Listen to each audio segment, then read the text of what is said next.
Hello student, my name is Manish. आज मैं describe करने वाला हूँ CG open school final assignment solution class 12 कक्षा 12वीं विषय रसायन शास्त्र chemistry assignment solution April month. ये थर्ड असाइनमेंट है सीजी ओपन स्कूल वालों का। कोरोना की स्थिति को देखते हुए ये असाइनमेंट सीजी ओपन स्कूल वालों के लिए बहुत ही इम्पोर्टेंस है। हो सकता है इसी के बेसिस पर आप लोगों का रिजल्ट बने या फिर ऑफलाइन एग्ज़ाम भी हो सकता है, कुछ भी पॉसिबल है, लेकिन आपको असाइनमेंट करना कंपलसरी है।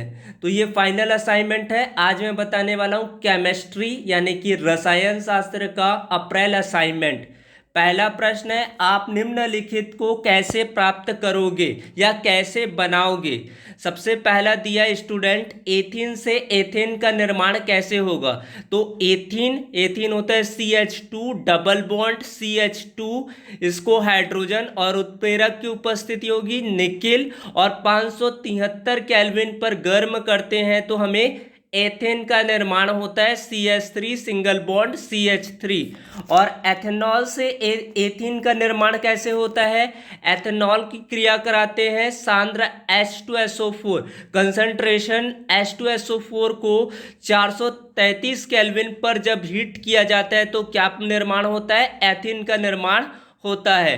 बेंजीन से साइक्लोहेक्सेन कैसे तैयार होता है, तो इसको उत्प्रेरक की उपस्थिति में क्रिया कराते हैं और साइक्लोहेक्सेन का निर्माण होता है। सोडियम एसीटेट से मेथेन का निर्माण, तो सोडियम एसीटेट की क्रिया होती है उसको NOH के साथ कराते हैं और यहाँ पर हीट करते हैं तो हमें क्या प्राप्त होता है, मेथेन का निर्माण होता है। प्रश्न क्रमांक 2 है स्टूडेंट, इसको भी दो भागों में बांटा गया। पहला है गिन्यार अभिकर्मक क्या होता है या ग्रिग्नार्ड अभिकर्मक क्या होता है, इसे किस प्रकार बनाया जाता है। हेलो एल्केन और हेलो एरिन यौगिक अनेक धातुओं जैसे कि जिंक, मैग्नीशियम और लिथियम के साथ रिएक्ट करते हैं। इस प्रकार प्राप्त यौगिकों में धातु परमाणु सीधे कार्बन परमाणु में जुड़ जाता है। ऐसे यौगिक जिन्हें धातु परमाणु सीधे कार्बन परमाणु से जुड़ा होता है कार्बधात्विक यौगिक कहलाते हैं। मैग्नीशियम के हेलो एल्केनो और हेलो एरिनो के साथ प्राप्त कार्बधात्विक यौगिक को गिन्यार अभिकर्मक या ग्रिग्नार्ड अभिकर्मक कहते हैं। इसको एग्जाम्पल के माध्यम से समझते हैं तो ज़्यादा इजीली हमको समझ में आ जाएगा। क्लोरोएथिन को शुष्क ईथर की उपस्थिति में क्रिया कराते हैं। क्लोरोएथिन का फॉर्मूला होता है C2H5 सिंगल बॉन्ड CH। यहाँ पर मैग्नीशियम होता है, इसके साथ रिएक्ट कराते हैं तो क्या बनता है, एथिल मैग्नीशियम क्लोराइड बनता है। यहाँ पर Mg जाकर बॉन्ड के साथ जुड़ जाता है और क्लोरीन अलग हो जाता है, तो यहाँ पर से आपका बनेगा C2H5 single bond Mg single bond Cl, ethyl magnesium chloride. इसी को ग्रिग्नार्ड अभिकर्मक या फिर ग्रिग्नार्ड अभिक्रिया कहते हैं। निम्न अभिक्रियाएं लिखिए।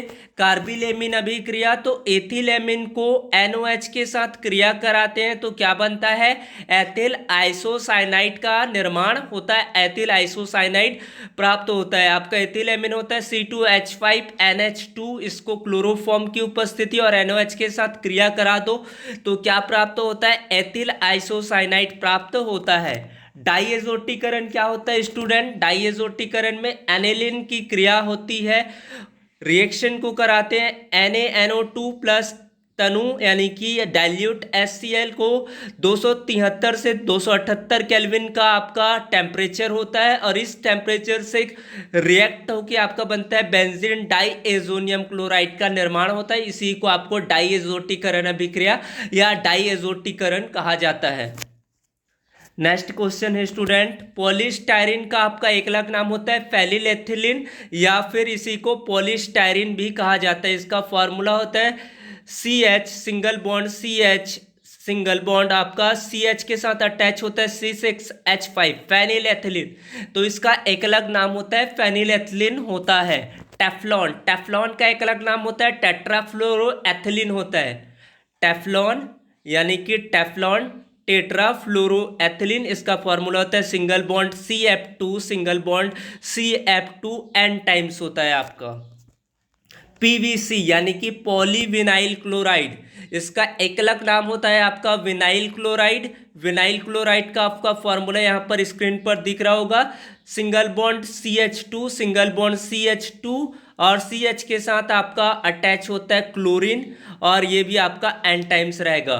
पॉलीप्रोपाइलिन, प्रोपाइलिन यहाँ पर इसका एक अलग नाम होगा। प्रोपाइलिन का फॉर्मूला होता है NCH, सिंगल बॉन्ड CH2 और CH के साथ यहाँ पर मैथिल ग्रुप अटैच होगा CH3।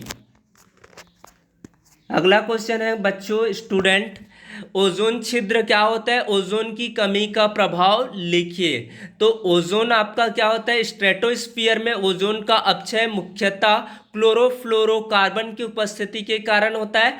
पराबैंगनी विकिरण की अत्यधिक ऊर्जा क्लोरोफ्लोरोकार्बनों को तोड़कर क्लोरीन निकालती है। निकलने वाली क्लोरीन ओजोन को ऑक्सीजन अणु में परिवर्तित करने के लिए उत्तरदायी होता है। क्लोरोफ्लोरोकार्बन एक अणु स्ट्रेटोस्फीयर में 1,00,000 ओजोन अणुओं को नष्ट करने की क्षमता होता है। उसमें वह क्षेत्र जहां पर ओजोन पूर्णतः नष्ट हो जाए ओजोन छिद्र के नाम से जाना जाता है, ओजोन छिद्र कहलाता है। ओजोन छिद्र का आपका प्रभाव होता है पृथ्वी पर रह रहे पौधे और प्राणी मरने लगेंगे। इसका एक इफेक्ट है यूवी अल्ट्रावायलेट विकिरणों से धूम कोहरा तेजी से बनेगा। पृथ्वी का तापमान बढ़ने से समुद्र का जल स्तर बढ़ जाएगा और निचले क्षेत्रों में बाढ़ आ जाएगी। अत्यधिक अल्ट्रावायलेट किरणें सीधे मनुष्य की त्वचा पर गिरेंगे, जिससे त्वचा कैंसर की प्रोबेबिलिटी बढ़ जाएगी। मानव निर्मित प्रदूषकों के नाम लिखिए या व्याख्या कीजिए। औद्योगिक प्रदूषक होते हैं कागज, कपड़ा उद्योग, चमड़ा कारखाने और शराब कारखाने विभिन्न प्रकार के वाही स्त्राव जैसे कि तेल, ग्रीस, प्लास्टिक और धात्विक अपशिष्ट पर्यावरण में फेंकते हैं। घरेलू प्रदूषक अपमार्जक, फ्लोराइड, टूथपेस्ट, खाद्य रंग, खाद्य महकाने वाले कारक, पॉलीथीन, थैलियाँ, रैपर प्रदूषकों के रूप में पर्यावरण में प्रवेश करते हैं। और मीथेन पशुओं के पेट और खड़े जल वाले धान से खेतों में उत्पन्न होती है। डीएनए और आरएनए में आपको डिफरेंस बताना है तो यह द्विकुंडलित संरचना पाया जाता है, इसमें एकल संरचना होता है। डीएनए में डीऑक्सीराइबोस सकरा पाई जाती है, इसमें सकरा राइबोस सकरा पाई जाती है। ये आनुवांशिक सूचनाओं के वाहक का कार्य करती है, ये प्रोटीन संश्लेषण में भाग लेता है। इसमें एडेनिन, ग्वानिन, थायमिन, साइटोसिन, नाइट्रोजनी क्षारक पाए जाते हैं। इसमें एडेनिन, ग्वानिन, साइटोसिन और इसमें होता है यूरेसिल होता है। स्टूडेंट याद रखना, आरएनए में यूरेसिल और डीएनए में आपका होता है थायमिन होता है।